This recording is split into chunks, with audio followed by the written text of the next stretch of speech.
Keteyian. He's the co-author of a new book, The Prize, What It Takes to Win in College Football. Actually, The Price, What It Takes to Win in College Football's Era of Chaos. His co-author is John Talty. Armen, good morning. How are you? Thanks for joining us. Good, guys. How you guys doing? Doing great. We always have to tell you, Raw Recruits, best sports book ever. Just so you know, always have to remind you. Damn good. That seems like 7 generations ago to me, but that was Alex Wolf. Thank God, both of us. Hey, you talk a lot about Nick Saban and Jimbo Fisher in this book, and one of the biggest surprises of last year was when Saban announced his retirement, and now he's on game day with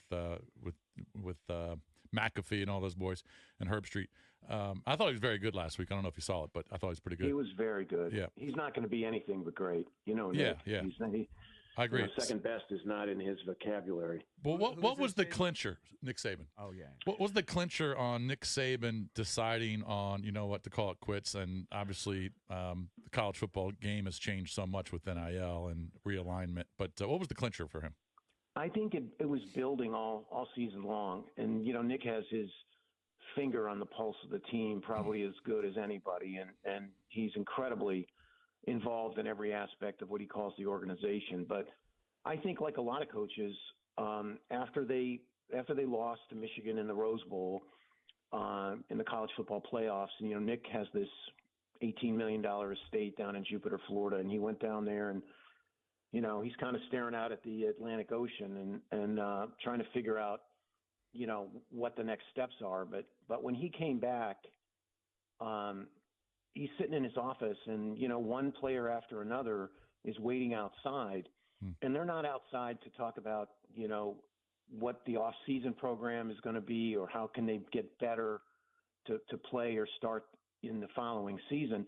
It's all about the money. It's about, coach, if I don't get paid more in NIL money, I'm going in the portal. And that just doesn't sit well with Nick, whose whole ethos is control. And the lack of control, the loss of control over a program, and really control that he's had in one form or another for 50 years as a head coach, it was just too much for him. And I know I've gotten close to Terry and Nick over the years, dating back to the time when he was the head coach in Miami and with the Dolphins. And I communicate with Terry via text and occasionally on the phone, and I know from the text that we exchange that, these new rules are murder. What are we doing here? And so I think that was the clincher. I think he was, but, I'll tell you another side story that we have in the book, and it involves Julian Sayin. Yeah, I wanted to ask you about him. Yep. Yeah, I mean, think about, you talk about chaos. I saw Julian play out in Carlsbad. He was the number one quarterback recruit in the country in the class of 2024.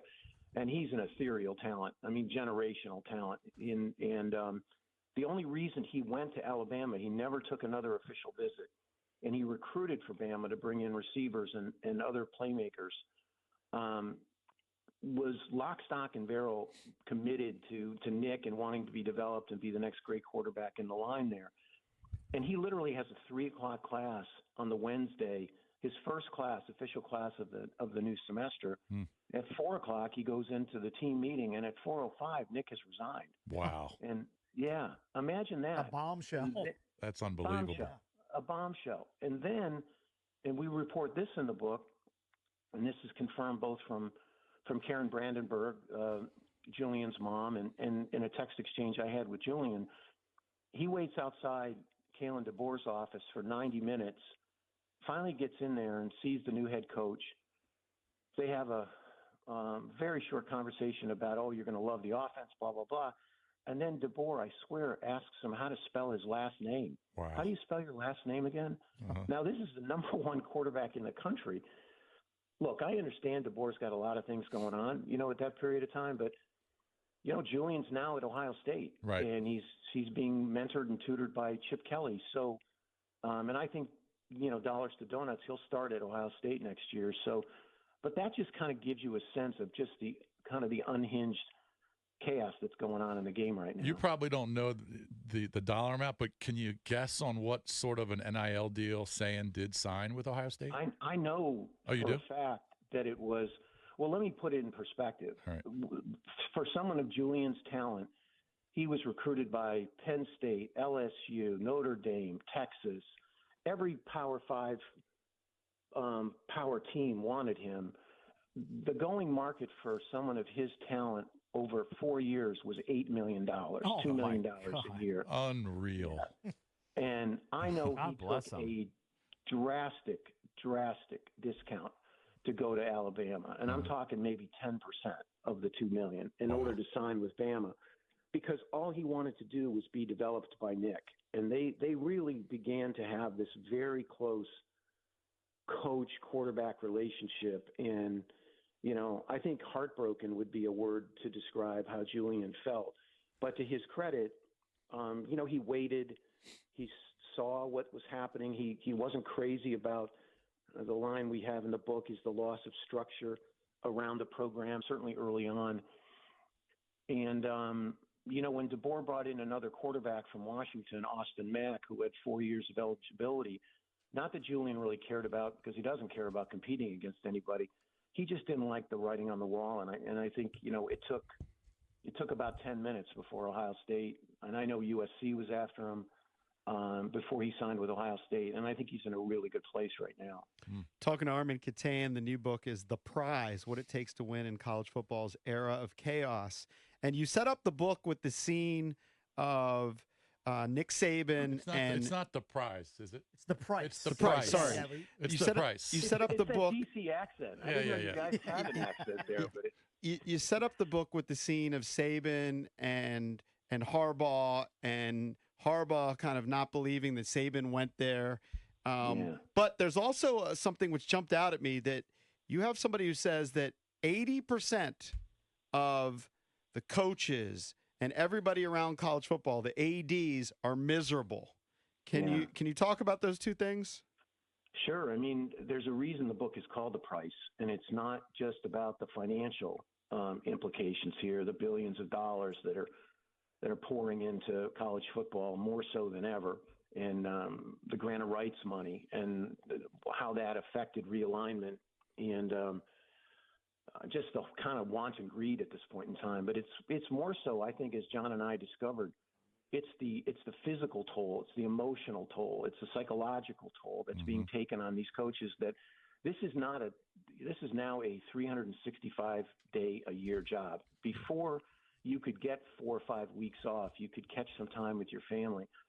You know, there's a lot of, you know, the person I talked to who gave us that quote, he's in communications daily with college presidents and athletic directors and compliance people, and they're just physically exhausted from this whole thing. And because you're getting bombarded in a different direction almost every day, when you combine NIL, and I think the portal is really the one that is just the wild card here in so many ways, but then you add in the pressures of realignment, and, you know, are we going to be in this conference next year, you know, witnessing the destruction of the Pac-12 in a matter of 48 hours over nothing more than self-interest and wanton greed.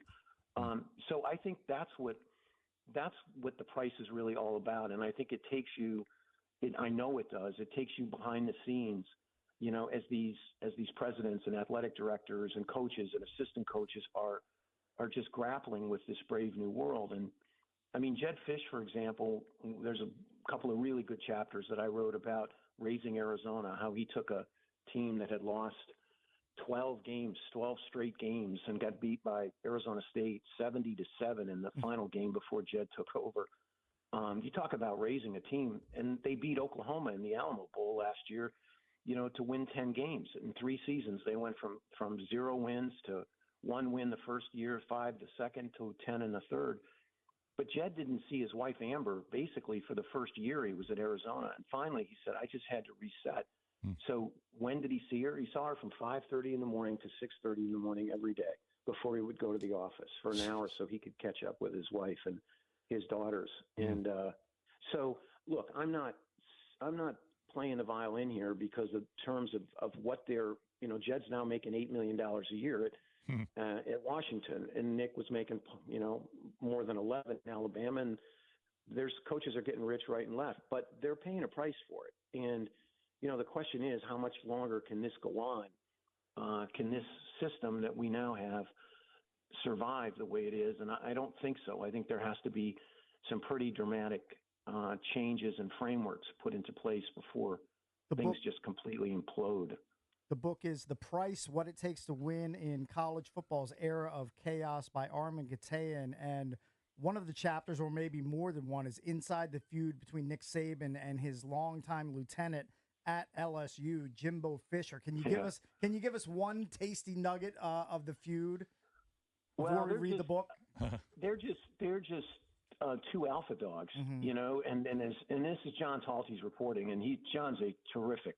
I don't know how much you know about him, but he's covered the SEC for 10 years. He's about half my age. He reminds me kind of young me. He's pretty relentless and obsessive in his reporting. And I mean, basically, they're just two dogs, alpha dogs, and they kind of are the world-class four-letter word guys, and in terms of how they can manipulate the English language in a way that very few can, with the F words and a few other things around in there. So, I mean, it's more to me about what happened at A&M. It's not so much.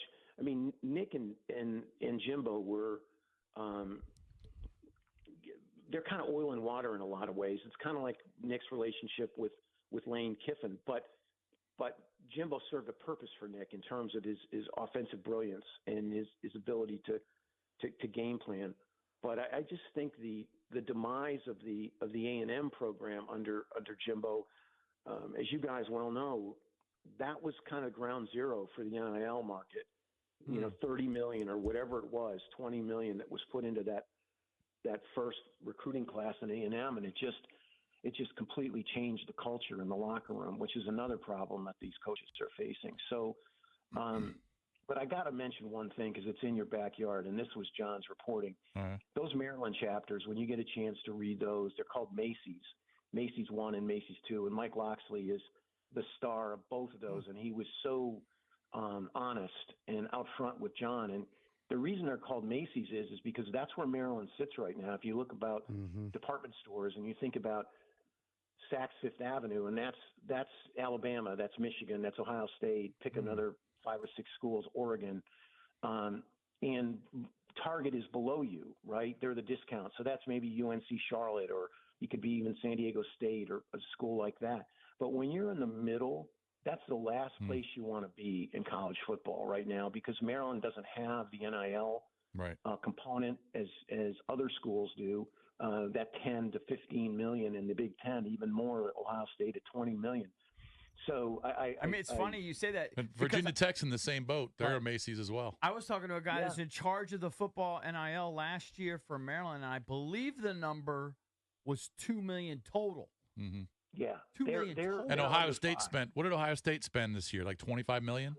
They spent 20 million. Yeah, 20 million. So try and compete with that. Can't. And that's the thing. And Loxley's so good, and he's so honest about the predicament. And there's actually a story in there, and John reports this out, where Talia Tagovailoa and a couple other players came to Loxley before they played in the bowl game, and this was through Talia's dad, really, but wanted $50,000 for them to play in a bowl game. Wow.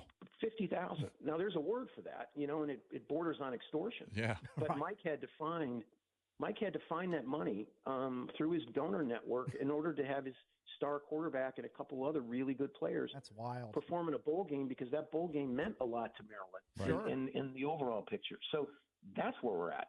I mean, it's it's crazy. incredible. We could talk to you forever, Yeah, Armen. Armen, thank you for the time. We really do appreciate it. It's Armen Keteyian, pleasure. co-author of the new book, and we're going to get it correct this time. The Price, What It Takes to Win in College Football's Era of Chaos. I think we're all looking forward to reading it. Thanks again for the time. Thank you, Armen.